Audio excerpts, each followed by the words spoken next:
a favor de ellos. Entonces el Señor anda buscando a alguien que ame su palabra. Yo no puedo decir que amo a Jesucristo y no amo su palabra, porque Jesucristo es la palabra de Dios.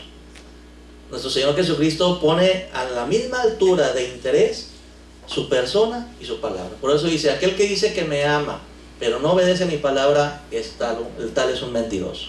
Entonces, con esa misma emoción, con esa misma pasión debemos tener esa actitud ante la palabra de Dios, porque para la palabra de Dios, para el hombre, para mí, como hijo de Dios, es alimento primero que nada.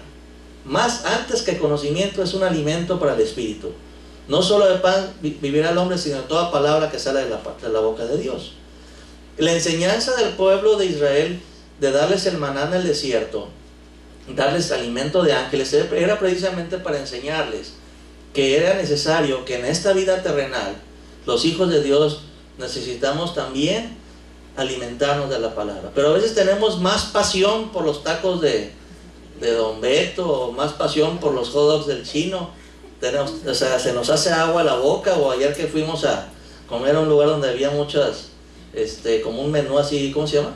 Un buffet, perdón. Ahí se te olvida Dios, se te olvida la palabra de Dios, se te olvida todo, porque empiezas a ver las carnitas y tantos manjares que hay de comida. Entonces a veces somos muy, así con ese mismo interés y tanto gusto que nos da por las carnes asadas o por un platillo que a usted le guste y usted se sienta que vuelve a la vida con él. Bueno, así exactamente se tiene que generar esa pasión por su palabra. Y la otra cosa que tenemos que desarrollar mucho es generar la pasión por el servicio a Dios. Esa pasión, ese gusto por servir a nuestro Señor.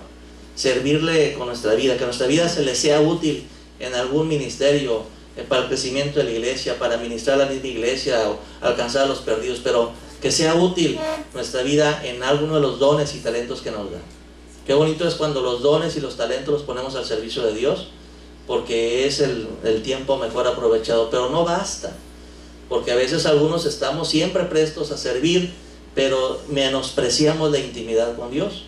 O algunos estamos siempre adorando a Dios y leyendo su palabra, pero no tenemos disposición para servir. O sea, aquí es un equilibrio, ¿sí?, entre las tres cosas que les estoy diciendo: entre su presencia, entre la palabra de Dios y el servicio a Dios. Lo que pasó con la iglesia de Éfeso era que ellos tenían una pasión por el servicio a Dios, ¿verdad? Era una pasión por su palabra, porque todos los escudriñaban conforme a que no encontraban gente que era mentirosa, que iba contrario a la palabra, pero no tenían esa pasión por la intimidad.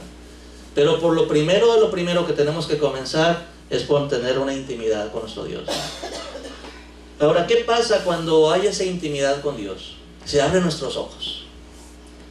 ¿Qué fue lo que pasó cuando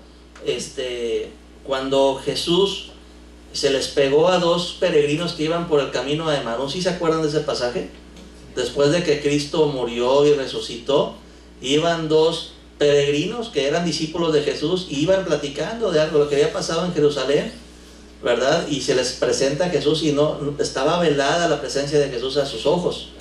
Y entonces les pregunta a Jesús, como diciendo: ¿qué pasó en Jerusalén? Pues ¿cómo no sabes? Y empezaron a explicarle, ¿verdad? Ellos pero de una manera triste. No, mira lo que le pasó a nuestro maestro, lo mataron los romanos. O sea, como que había fracasado Jesús.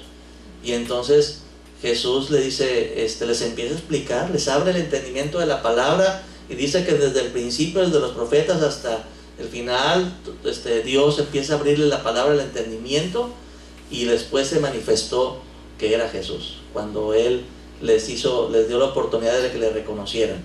Entonces el caminar con Jesús, el tener intimidad con Jesús, nos abre los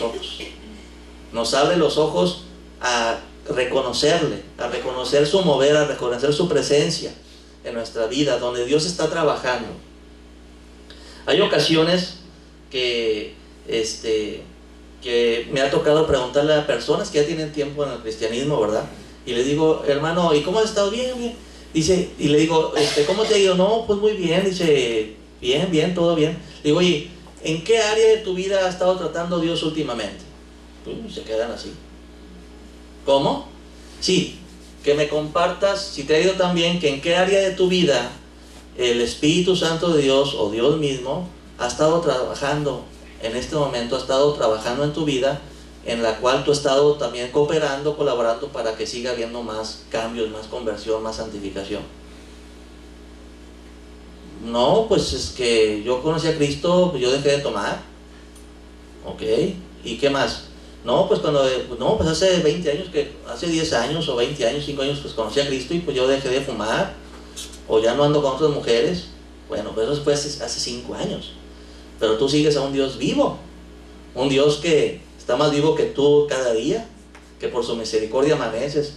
Entonces, pues yo no quiero que me digas lo que pasó o lo que trabajó Cristo en esa área de tu vida hace 10 años, sino en este año, es más, en este último mes, si se te vaya la memoria.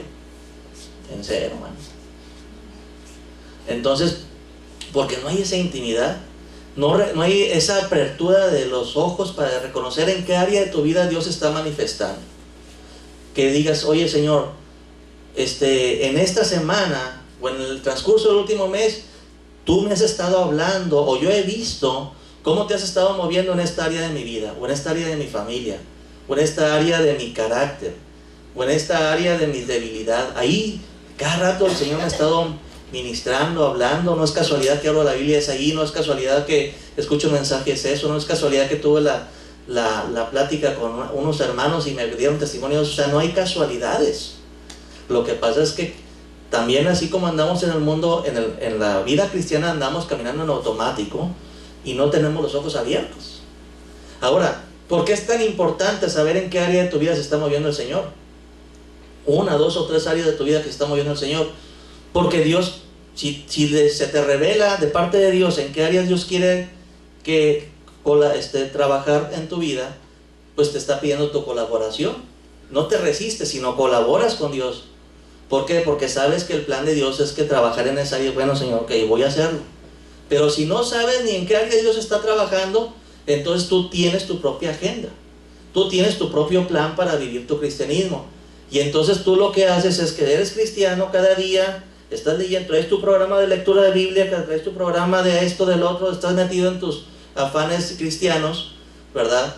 Eres un buen lector de libros, o estás pegado y eres muy buen asiduo a un programa de televisión de enlace, o eres afán de estar sintonizado en tal cosa de la farándula cristiana, radio cristiana.